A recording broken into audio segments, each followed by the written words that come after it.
કચ્છના ગાંધીધામમાં ST bus stop પાયાની સુવિધાથી વંચિત જોવા મળ્યું છે। બસ સ્ટેશનનું બિલ્ડિંગ જર્જરિત અવસ્થામાં છે અને ગમે ત્યારે છતનો ભાગ તૂટી પડે તેમ છે, જેથી મુસાફરોમાં અકસ્માતનો ભય પણ ફેલાયો છે।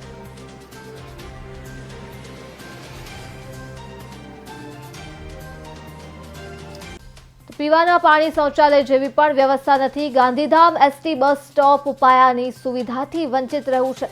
બસ સ્ટેશનનું બિલ્ડિંગ પણ એક જર્જરિત હાલતમાં જોવા મળી રહ્યું છે, જેથી અહીં આવતા મુસાફરો ઉપર પણ તેઓની સુરક્ષા ઉપર અનેક સવાલો ઉઠી રહ્યા છે, કેમ કે બસ સ્ટેશનનું બિલ્ડિંગ ખૂબ જ જર્જરિત હાલતમાં છે અને કચ્છથી આ દ્રશ્યો સામે આવ્યા છે, જ્યાં રોજના હજારોની સંખ્યામાં મુસાફરો મુસાફરી કરે છે, ત્યારે ગાંધીધામ એસટી બસ સ્ટોપમાં પાયાની જ સુવિધા નથી।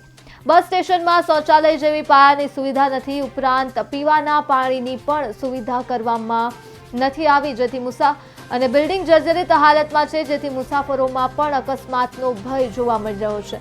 તો આ અંગે વિવિધ ક્ષેત્ર દ્વારા વર્ષોથી સતત રજૂઆત કરવામાં આવતી હોવા છતાં તંત્ર દ્વારા કોઈ પણ પ્રકારની કામગીરી કરવામાં નથી આવી।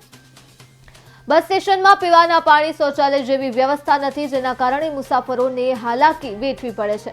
ગાંધીધામ નવું બસ સ્ટેશન તાત્કાલિક અસરથી નિર્માણાધીન થાય તેવી લોક માંગ ઉઠવા પામી છે।